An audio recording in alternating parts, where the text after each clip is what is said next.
camarades membres des différents gouvernements de l'AES, chers participants donc au premier sommet des chefs d'État de l'AES, bonjour. C'était un immense plaisir et un honneur de nous retrouver ici aujourd'hui, une date bénie, une date mémorable, le 6 juillet 2024, ici à Niamey.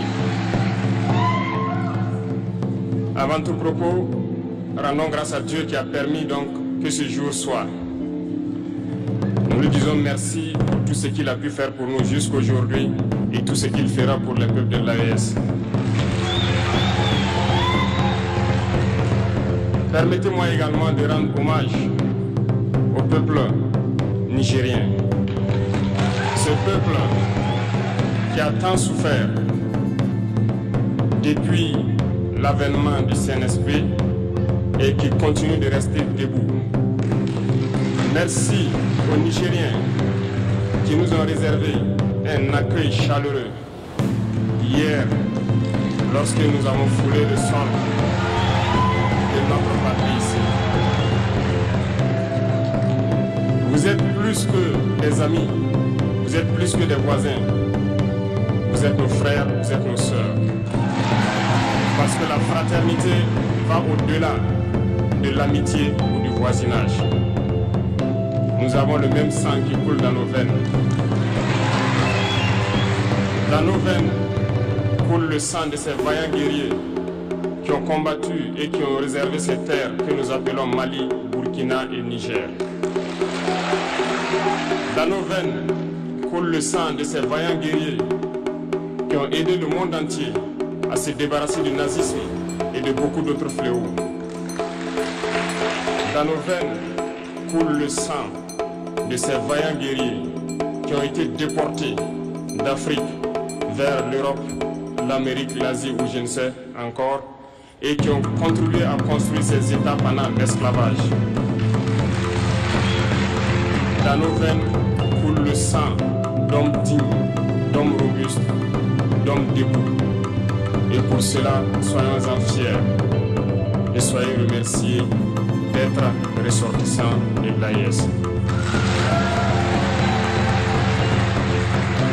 L'Afrique, ce continent qui a tant souffert et qui continue de souffrir du fait des impérialistes. Ces impérialistes n'ont qu'un seul cliché en tête. L'Afrique est l'empire des esclaves. C'est comme ça qu'ils voient l'Afrique. Pour eux, les Africains les appartiennent. Nos terres les appartiennent. Nos sous-sols les appartiennent. Ils n'ont jamais pu changer de logiciel jusqu'à aujourd'hui. C'est déplorable. Mais comment procède-t-il? C'est malheureusement depuis donc ces années 60 où ces simulacres d'indépendance ont été donnés à l'Afrique. Ils n'ont juste fait que placer des valets locaux à la tête, selon eux, de leur sous-préfecture, pour pouvoir continuer à les alimenter. Ces valets locaux que nous allons qualifier aujourd'hui d'esclaves de salon n'ont d'autre repère que de chercher à vivre comme le maître, à satisfaire le maître et à faire tout ce que le maître lui dicte.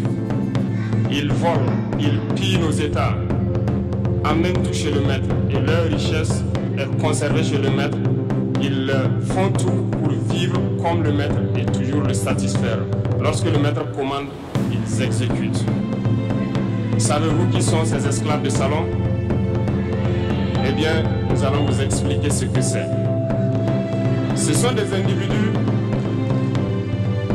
qui n'ont aucune dignité, qui n'ont aucune morale, qui n'ont aucune personnalité.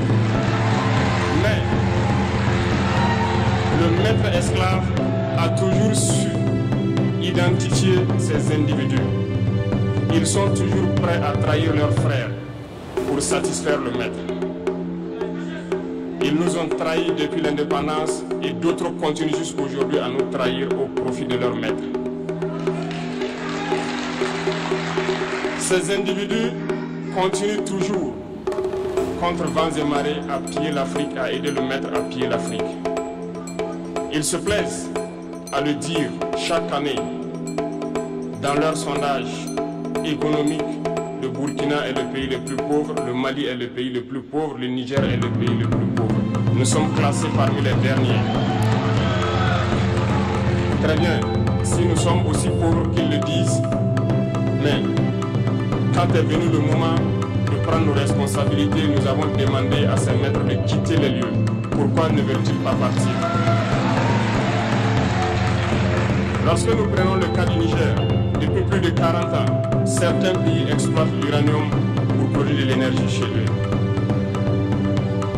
D'Ottawa jusqu'à Paris, les rues sont illuminées, c'est la lumière. Mais au Niger, c'est l'obscurité qui nous est servie. Lorsque vous partez dans nos États, nos sols sont troués de toutes parts pour rechercher les métaux précieux tels que l'or. Mais souvent, il n'y a même pas la moindre route accessible pour atteindre les zones où ils exploitent l'or, encore moins certains services sociaux de base. Voilà pourquoi nous avons décidé de nous révolter et de prendre le destin de nos pays en main. Il y a bien d'autres exemples. Mais lorsque nous avons décidé ainsi, eh bien, nous avons été approchés par certains esclaves de salon pour nous passer le message de leur maître. Parce qu'ils avaient créé cette sorte de chaîne polymère qui se relève à la tête de nos États pour les servir. Et nous sommes venus briser la chaîne. Et c'est inconcevable pour eux. Ils nous ont donc approchés et ils nous ont demandé de rentrer dans les rangs pour faire partir de l'élite qui doit diriger l'Afrique, parce qu'ils ont une élite formée et formatée qui doivent suivre, qui sont incrustés dans cette chaîne-là. Nous avons refusé de rentrer dans leur rang. Et dès lors, les hostilités ont commencé. Ils ont fait fourvoyer dans nos zones plusieurs mercenaires, des formateurs.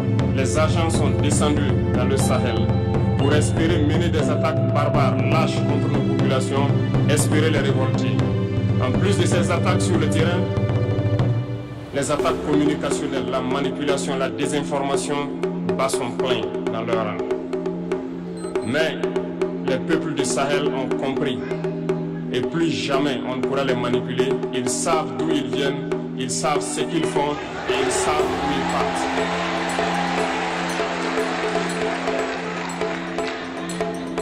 Nous n'allons plus permettre cela. Les gens sont éveillés et les gens se battent aujourd'hui, pas pour nous-mêmes, mais pour les générations à venir. Et merci à tous pour le combat qui est livré. Cela ne nous fait jamais pleurer. Nous n'allons pas trembler. Nous allons affronter. Nous allons nous battre pour l'indépendance réelle, pour notre liberté.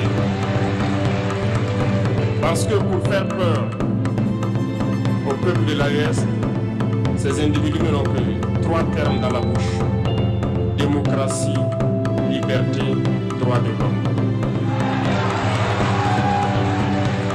Bien sûr, leurs valets locaux ne sont élus que dans un processus démocratique, libre et transparent selon eux leurs valeurs. Quoi de plus normal qu'on veuille nous imposer cela, parce que c'est eux qui édictent les règles. Très bien, nous avons décidé de nous assumer. Voilà pourquoi un 26 juillet 2023, lorsque le Niger a décidé de tourner la page, les esclaves de salon et leurs maîtres sont montés sur les grands chevaux. Ils ont mis leurs valets locaux en avant et ont décidé de mener une guerre contre le peuple nigérien. Nous avons donc dit: quiconque osera s'en prendre au Niger nous aura en face, parce que nous mènerons une guerre sans merci jusqu'à la dernière goutte de sang pour quiconque osera s'attaquer à nos États. Cette parole, cette décision que nous avons eue hier est d'actualité aujourd'hui et sera d'actualité demain et pour toujours. Ainsi naquit l'AES le 16 septembre 2023 dans une architecture de défense mutuelle. Mais nous avons jugé nécessaire de prolonger et d'agrandir donc l'architecture de l'AES. Ce qui nous rassemble aujourd'hui doit nous permettre d'aller sur d'autres terrains en plus de la défense, notamment les finances et l'économie, les infrastructures, la santé, l'éducation, bref, j'en passe. Je souhaite donc que ces moments soient pour nous une histoire que nous allons écrire pour l'AES, mais surtout pour l'Afrique et pour le monde entier. Que Dieu illumine tout un chacun de nous. Que Dieu nous inspire dans ces tâches qui nous sont confiées. Et surtout, que lorsque nous faisons tous nos travaux, que nous ayons en tête une seule chose, l'intérêt suprême de nos populations. Sur ce, nous prions encore une fois de plus, bon Dieu, qu'il nous accompagne tous dans nos différentes tâches, qu'il protège nos combattants qui, grâce à eux, nous permettent d'être assis ici et d'échanger autour de l'avenir de nos États. Soyez donc remerciés une fois de plus, peuple nigérien. Soyez unis et solidaires, peuple de l'AES, la patrie ou la mort.